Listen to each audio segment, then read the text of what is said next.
ಪ್ರಮುಖ ಸುದ್ದಿಗಳನ್ನು ನೋಡೋಣ ಟಾಪ್ 24 ನಲ್ಲಿ. ಎಸ್ಎಸ್ಎಲ್ಸಿ ಪರಿಷ್ಕೃತ ಪಠ್ಯಕ್ಕೆ ಹೊಸ ಪಾಠಗಳ ಸೇರ್ಪಡೆಯಲ್ಲಿ ಚಕ್ರವರ್ತಿ ಸೂಲಿಬೆಲೆಯವರ ತಾಯಿ ಭಾರತೀಯ ಅಮರಪುತ್ರರು ಪಾಠ ಸೇರ್ಪಡೆ ಮಾಡಲಾಗಿದೆ.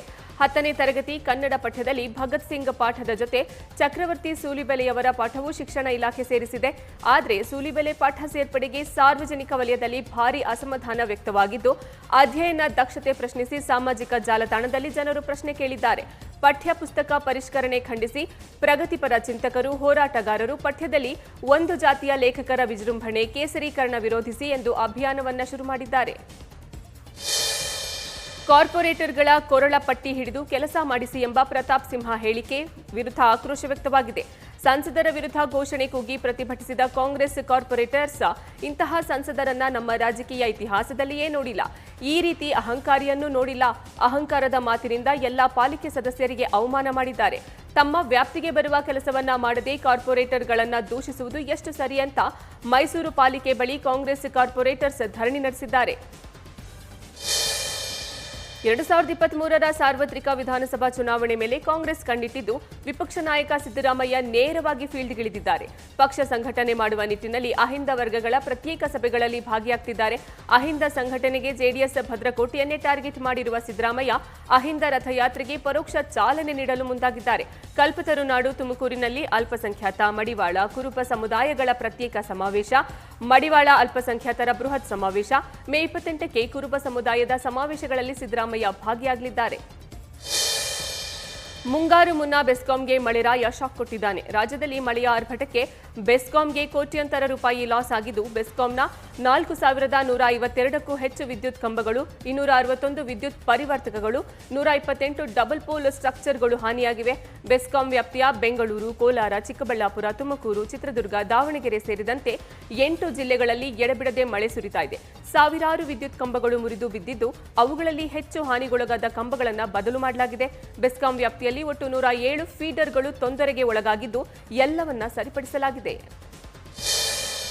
ಮಂಡ್ಯ ಜಿಲ್ಲೆಯ ಶ್ರೀರಂಗಪಟ್ಟಣ ತಾಲೂಕಿನಲ್ಲಿ ಹಲವು ಕಡೆ ಭಾರೀ ಮಳೆಯಿಂದಾಗಿ ಅಪಾರ ಪ್ರಮಾಣದಲ್ಲಿ ಹಾನಿಯಾಗಿದೆ. ಇಷ್ಟಾದರೂ ಸಂಸದೆ ಸುಮಲತಾ ಹಾನಿ ಸ್ಥಳಗಳಿಗೆ ಭೇಟಿ ನೀಡಿ ಜನರ ಕಷ್ಟ ಕೇಳಿಲ್ಲ. ಕಾಟಾಚಾರಕ್ಕೆ ಸಂಸದೆ ಮಂಡ್ಯಕ್ಕೆ ಬರ್ತಿದ್ದಾರೆ ಅಂತ ಹೇಳಲಾಗ್ತಾ ಇದೆ. ಸಂಸದೆ ಸುಮಲತಾರಿಂದ ನಿನ್ನೆ ಮಧ್ಯಾಹ್ನ ಆರಂಭವಾಗಬೇಕಿದ್ದ ಕ್ಷೇತ್ರ ಪ್ರವಾಸ 4 ಗಂಟೆಯಾದರೂ ಪ್ರಾರಂಭ ಆಗಿರಲಿಲ್ಲ. ಮಳೆ ಹಾನಿಗೊಳಗಾದ ಪ್ರದೇಶಕ್ಕೆ ಭೇಟಿ ನೀಡಿ ವೀಕ್ಷಣೆ ನಡೆಸಬೇಕಿದ್ದ ಸಂಸದೆ ಪರ್ಸನಲ್ ಕಾರ್ಯಕ್ರಮ ಬೀಗರ ಔತಣ ಮುಗಿಸಿದಲ್ಲಿ ಭಾಗಿಯಾಗಿದ್ರು. ಕಡೆಗೂ 5.15ಕ್ಕೆ ಚಂದಗಿರಿ ಕೊಪ್ಪಲಿಗೆ ಆಗಮಿಸಿದ್ದ ಸಂಸದೆ ಸುಮಲತಾ ಕಾರಿನಲ್ಲೇ ಕುಳಿತು ಸಮಸ್ಯೆ ಆಲಿಸಿದ್ರು. ಸುಮಲತಾ ನೋಡಲು ಆಸೆಯಿಂದ ಜಮಾಯಿಸಿದ್ದ ಗ್ರಾಮಸ್ಥರು ತಮ್ಮ ಸಮಸ್ಯೆಗಳ ಪಟ್ಟಿ ಮುಂದಿಟ್ಟಿದ್ರು. ನಮ್ಮ ಸಮಸ್ಯೆ ಬಗೆಹರಿಸಿ ಅಂತ ಸಂಸದೆ ಸುಮಲತಾ ಕಾಲಿಗೆ ಬಿದ್ದ ರೈತ ಮಹಿಳೆ, ಮಳೆ ಬಂದ್ರೆ ನಮ್ಮ ಬೆಳೆ ಹಾಳಾಗುತ್ತೆ, ನಮ್ಮೂರ ರಸ್ತೆಗಳೆಲ್ಲ ಕೊಚ್ಚಿ ಹೋಗ್ತಿವೆ, ಸರಿಯಾದ ರಸ್ತೆ ಮಾಡಿಸಿ ಮೇಡಮ್ ಅಂತ ಕಾಲಿಗೆ ಬಿದ್ದಿದ್ದಾರೆ. ಅಧಿಕಾರಿಗಳ ನಿರ್ಲಕ್ಷ್ಯದ ವಿರುದ್ಧ ಸಂಸದೆ ಅಸಮಾಧಾನಗೊಂಡು ಸಮಸ್ಯೆಗೆ ಸ್ಪಂದಿಸಿ ಪರಿಹಾರಕ್ಕೆ ಅಧಿಕಾರಿಗಳಿಗೆ ಸೂಚನೆ ಕೊಟ್ಟಿದ್ದಾರೆ. ದಾವಣಗೆರೆಯ ಹೊನ್ನಾಳಿ ತಾಲೂಕಿನ ಬೈರನಹಳ್ಳಿ ಗ್ರಾಮದ ನೂತನ ಬಸ್ಗೆ ಶಾಸಕ ರೇಣುಕಾಚಾರ್ಯ ಚಾಲನೆ ಕೊಟ್ಟಿದ್ದು, ಕೆಎಸ್ಆರ್ಟಿಸಿ ಬಸ್ ಚಲಾಯಿಸಿ ಗಮನ ಸೆಳೆದಿದ್ದಾರೆ. ಬೈರನಹಳ್ಳಿ ಗ್ರಾಮದಲ್ಲಿ ಸೌಲಭ್ಯವಿಲ್ಲದೆ ವಿದ್ಯಾರ್ಥಿಗಳು ಸಂಕಷ್ಟ ಅನುಭವಿಸುತ್ತಿದ್ದ ಕಾರಣ ಈ ಭಾಗಕ್ಕೆ ಬಸ್ ಸೌಲಭ್ಯ ಕಲ್ಪಿಸಿಕೊಡುವಂತೆ ವಿದ್ಯಾರ್ಥಿಗಳು ಮನವಿ ಮಾಡಿದ್ರು. ವಿದ್ಯಾರ್ಥಿಗಳ ಮನವಿಗೆ ಸ್ಪಂದಿಸಿ ಬಸ್ ವ್ಯವಸ್ಥೆ ಮಾಡಿಕೊಟ್ಟ ಶಾಸಕ ರೇಣುಕಾಚಾರ್ಯ ಖುದ್ದು ಬಸ್ ಚಾಲನೆ ಮಾಡಿ ಮೊದಲ ಟಿಕೆಟ್ ಖರೀದಿಸಿದ್ದಾರೆ. ಇನ್ನು ಗ್ರಾಮಕ್ಕೆ ಬಸ್ ಬರ್ತಿದ್ದಂತೆ ಗ್ರಾಮಸ್ಥರಲ್ಲಿ ಸಂತೋಷ ಮನೆ ಮಾಡಿತ್ತು. ಮೈಸೂರಿನಲ್ಲಿ ಅರ್ಧದಲ್ಲೇ ಮದುವೆ ನಿಂತ ಪ್ರಕರಣ ಇದೀಗ ಸುಖಾಂತ್ಯವಾಗಿದೆ. ಮಾತುಕತೆ ಮೂಲಕ ಸಮಸ್ಯೆ ಬಗೆಹರಿಸಿಕೊಂಡ ವಧು-ವರನ ಪೋಷಕರು ನೀಡಿದ ಆಭರಣವನ್ನು ವಾಪಸ್ ಪಡೆದಿದ್ದಾರೆ. ಇನ್ನು ವಧುವಿನ ಪೋಷಕರು ಠಾಣೆಯಲ್ಲೇ ಮದುವೆಯ ನಷ್ಟ ಭರಿಸಿಕೊಟ್ಟಿದ್ದಾರೆ. ವರನ ಕುಟುಂಬದವರು ಖರ್ಚು ಮಾಡಿದ ಹಣ ವಾಪಸ್ ಪಡೆದು ಎಚ್ಡಿ ಕೋಟೆಗೆ ತೆರಳಿದ್ದಾರೆ. ಹುಡುಗಿಯೂ ಸಹ ಪೋಷಕರ ಜೊತೆ ಆಟೋದಲ್ಲಿ ಮನೆಗೆ ವಾಪಸ್ಸಾಗಿದ್ದಾಳೆ. ಜಾತಿ ಧರ್ಮಗಳನ್ನ ಮೀರಿದ್ದು ಮಾನವೀಯತೆ, ನಮ್ಮೆಲ್ಲರ ಜಾತಿ ಒಂದೇ, ಅದುವೇ ಮನುಷ್ಯ ಜಾತಿ ಅಂತ ಚಾಮರಾಜಪೇಟೆ ಶಾಸಕ ಜಮೀರ್ ಅಹಮದ್ ಖಾನ್ ಅಭಿಪ್ರಾಯವನ್ನು ವ್ಯಕ್ತಪಡಿಸಿದ್ದಾರೆ. ಪಾದರಾಯನಪುರದ ಅಲ್ ಅಜರ್ ಫೌಂಡೇಶನ್ ಶಾಲೆಯಲ್ಲಿ ಡಾಕ್ಟರ್ ಅಂಬೇಡ್ಕರ್ ಜಯಂತಿ ಮತ್ತು ಈದ್ ಮಿಲಾದ್ ಪ್ರಯುಕ್ತ ಆಯೋಜಿಸಲಾಗಿದ್ದ ಕಾರ್ಯಕ್ರಮದಲ್ಲಿ ಬಿಬಿಎಂಪಿಯ ಪೌರ ಕಾರ್ಮಿಕರಿಗೆ ತಮ್ಮ ಕೈಯಾರೆ ಭೋಜನ ಉಣಬಡಿಸಿದ ಅವರು, ದಲಿತ ಮತ್ತು ಇಸ್ಲಾಂ ಧರ್ಮ ಗುರುಗಳ ತಟ್ಟೆಯಿಂದ ತುತ್ತು ತೆಗೆದುಕೊಂಡು ಸ್ವೀಕರಿಸಿ, ನಾವೆಲ್ಲರೂ ಮನುಷ್ಯ ಜಾತಿಗೆ ಸೇರಿದವರು, ಮನುಷ್ಯರಾಗಿ ಬಾಳುವುದೇ ನಿಜವಾದ ಧರ್ಮ, ಮನುಷ್ಯ ಸಂಬಂಧಗಳಿಗೆ ಜಾತಿ ಧರ್ಮ ಎಂದಿಗೂ ಅಡ್ಡಿಯಾಗದು, ನಾವೆಲ್ಲರೂ ಸಹೋದರರಂತೆ ಬಾಳಬೇಕು ಅಂತ ಹೇಳುವ ಮೂಲಕ ಸಹೋದರತ್ವದ ಸಂದೇಶ ಸಾರಿದ್ದಾರೆ. ಜ್ಞಾನವಾಪಿ ಮಸೀದಿ ಪ್ರಕರಣ ಇಂದು ವಾರಾಣಸಿಯ ಜಿಲ್ಲಾ ಕೋರ್ಟ್ನಲ್ಲಿ ವಿಚಾರಣೆ ನಡೆಯಲಿದೆ. ಜಿಲ್ಲಾ ಮತ್ತು ಸೆಷನ್ಸ್ ನ್ಯಾಯಾಧೀಶರು ಇಂದು ಶೃಂಗಾರ್ ಗೌರಿ ಜ್ಞಾನವ್ಯಾಪಿ ಮಸೀದಿ ಮೊಕದ್ದಮೆಯ ವಿಚಾರಣೆ ಮಾಡಲಿದ್ದಾರೆ. ಸುಪ್ರೀಂ ಕೋರ್ಟ್ನ ಆದೇಶದ ಮೇರೆಗೆ ಮೇ 21ರಂದು ಸಿವಿಲ್ ನ್ಯಾಯಾಧೀಶರಿಂದ ಜಿಲ್ಲಾ ಮತ್ತು ಸೆಷನ್ಸ್ ನ್ಯಾಯಾಧೀಶರಿಗೆ ಮೊಕದ್ದಮೆಯನ್ನ ವರ್ಗಾವಣೆ ಮಾಡಲಾಗಿತ್ತು. ಜ್ಞಾನವ್ಯಾಪಿ ಮಸೀದಿಯ ಪಶ್ಚಿಮ ಗೋಡೆಯ ಹಿಂಭಾಗದಲ್ಲಿರುವ ಶೃಂಗಾರ್ ಗೌರಿ, ಗಣೇಶ, ಹನುಮಾನ್ ಮತ್ತು ನಂದಿ ದೇವರ ದೈನಂದಿನ ಪೂಜೆ ಮತ್ತು ಆಚರಣೆಗಳಿಗೆ ಅನುಮತಿ ಕೋರಿ ಸಲ್ಲಿಸಿದ್ದ ಅರ್ಜಿಯೊಂದಿಗೆ ಪ್ರಸ್ತುತ ಕಾನೂನು ಹೋರಾಟ ಪ್ರಾರಂಭವಾಗಿದೆ. ಆರ್ಥಿಕ ಬಿಕ್ಕಟ್ಟಿನಿಂದ ಬಳಲುತ್ತಿರುವ ಶ್ರೀಲಂಕಾಗೆ ಭಾರತ ಹಡಗಿನ ಮೂಲಕ ಆಹಾರ, ಔಷಧ ಮತ್ತು ಇನ್ನಿತರ ಪರಿಹಾರವನ್ನು ಕಳುಹಿಸುವ ವ್ಯವಸ್ಥೆ ಮಾಡಿದ್ದು, ಇಂದು ಈ ಹಡಗು ಶ್ರೀಲಂಕಾ ತಲುಪಿದೆ. ಆಹಾರ, ಔಷಧಗಳ ಜೊತೆಗೆ ಭಾರತ 40,000 ಮೆಟ್ರಿಕ್ ಟನ್ ಡೀಸೆಲ್ ಅನ್ನು ಕೂಡ ಶ್ರೀಲಂಕಾಗೆ ಕಳುಹಿಸಿಕೊಟ್ಟಿದೆ. 43 ಕೋಟಿ ವೆಚ್ಚದಷ್ಟು ನೆರವು ಸಹಾಯ ಮಾಡಿರುವ ಭಾರತ ಇದು ಅಗತ್ಯ ಜನರಿಗೆ ತಲುಪುವಂತೆ ನಿಗಾ ವಹಿಸಬೇಕು ಅಂತ ಸರ್ಕಾರದೊಡನೆ ಮನವಿ ಮಾಡಿಕೊಂಡಿದೆ. ಅಸ್ಸಾಂನ ಪ್ರವಾಹ ಪೀಡಿತ ಪ್ರದೇಶಗಳಲ್ಲಿ ಭಾರತದ ವಾಯುಪಡೆ ನೆರೆಯಿಂದ ಮನೆ ಮಠ ಕಳೆದುಕೊಂಡ ಸಂತ್ರಸ್ತರ ಸ್ಥಳಾಂತರ ಕಾರ್ಯದಲ್ಲಿ ತೊಡಗಿದೆ. ಪ್ರವಾಹದಿಂದಾಗಿ ನಲುಗಿ ಹೋದ ಜನರಿಗೆ ಪರಿಹಾರ ಸಾಮಗ್ರಿಗಳನ್ನು ಒದಗಿಸಿದೆ. ಈ ಕಾರ್ಯಕ್ಕಾಗಿ ಭಾರತ ವಾಯುಪಡೆ ತನ್ನ ಸಾರಿಗೆ, ವಿಮಾನ ಮತ್ತು ಹೆಲಿಕಾಪ್ಟರ್ಗಳನ್ನು ನಿಯೋಜಿಸಿದ್ದು, ಇದೀಗ ಲಭ್ಯವಾಗಿರುವ ಅಧಿಕೃತ ಮಾಹಿತಿಯ ಪ್ರಕಾರ ಭಾರತೀಯ ವಾಯುಪಡೆ ಪ್ರವಾಹದಿಂದ ಸಂಕಷ್ಟಕ್ಕೆ ಸಿಲುಕಿದ್ದ 23,236 ವ್ಯಕ್ತಿಗಳನ್ನು ವಾಯುಪಡೆ ರಕ್ಷಣೆ ಮಾಡಿದೆ. ನೋಯ್ಡಾದ ಸೆಕ್ಟರ್ 113ರಲ್ಲಿ ವಾಹನಗಳು ಮತ್ತು ಬೈಕ್ಗಳಲ್ಲಿ ಅಪಾಯಕಾರಿ ಸಾಹಸ ಪ್ರದರ್ಶಿಸಿದ 21 ವರ್ಷದ ವ್ಯಕ್ತಿಯನ್ನು ಬಂಧನ ಮಾಡಲಾಗಿದೆ. ಉತ್ತರ ಪ್ರದೇಶ ಪೊಲೀಸರು ಪೋಸ್ಟ್ ಮಾಡಿದ ವಿಡಿಯೋದಲ್ಲಿ ವ್ಯಕ್ತಿ ನಗರದ ರಸ್ತೆಯೊಂದರಲ್ಲಿ 2 ಚಲಿಸುವ ಎಸ್ಯುವಿಗಳ ಮೇಲೆ ನಿಂತಿರೋದನ್ನು ಕಾಣಬಹುದು. ಈತ ಸ್ಟಂಟ್ಗೆ ಬಳಸಿದ್ದ 2 ಎಸ್ಯುವಿ ಹಾಗೂ ಮೋಟಾರ್ ಸೈಕಲ್ಗಳನ್ನು ಪೊಲೀಸರು ವಶಕ್ಕೆ ಪಡೆದುಕೊಂಡಿದ್ದಾರೆ. ಈತ ಸ್ಟಂಟ್ಗೆ ಬಳಸಿದ್ದ 2 ಎಸ್ಯುವಿ ಹಾಗೂ ಮೋಟಾರ್ ಸೈಕಲ್ಗಳನ್ನು ಕೂಡ ಪೊಲೀಸರು ವಶಕ್ಕೆ ತೆಗೆದುಕೊಂಡಿದ್ದಾರೆ.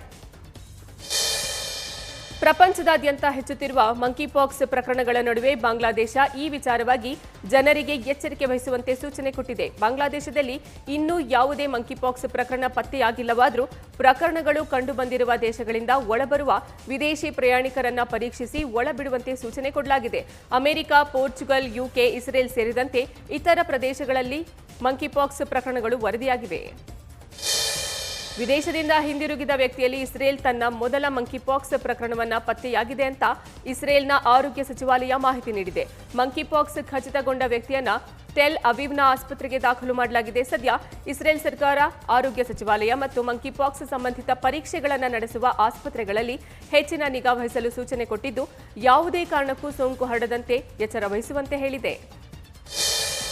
ದೇಶದ ರೈತರಿಗೆ ಸರ್ಕಾರವನ್ನ ಬದಲಿಸುವ ತಾಕತ್ತಿದೆ ಅಂತ ತೆಲಂಗಾಣ ಮುಖ್ಯಮಂತ್ರಿ ಕೆ ಚಂದ್ರಶೇಖರ್ ರಾವ್ ಹೇಳಿದ್ದಾರೆ.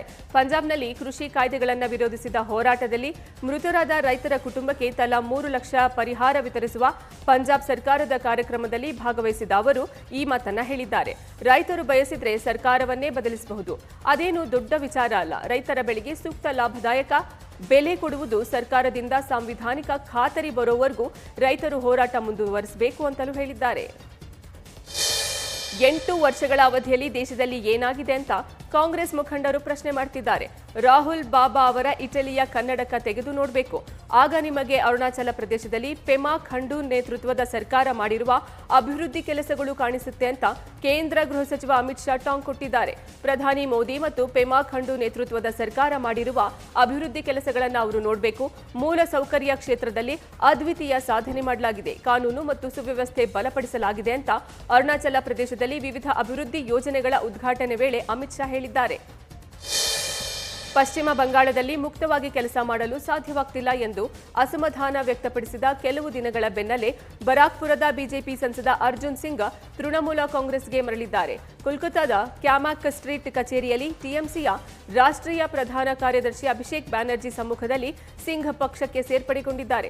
ಬಿಜೆಪಿ ಫೇಸ್ಬುಕ್ ಮತ್ತು ಇತರ ಸಾಮಾಜಿಕ ಮಾಧ್ಯಮಗಳಿಗೆ ಸೀಮಿತವಾಗಿದೆ. ಫೇಸ್ಬುಕ್ನಲ್ಲಿ ಮಾತ್ರ ರಾಜಕೀಯ ಮಾಡಲು ಸಾಧ್ಯವಿಲ್ಲ. ಬಂಗಾಳದಲ್ಲಿ ನೆಲದ ಮೇಲೆ ಕೆಲಸ ಮಾಡುವುದು ಮುಖ್ಯ.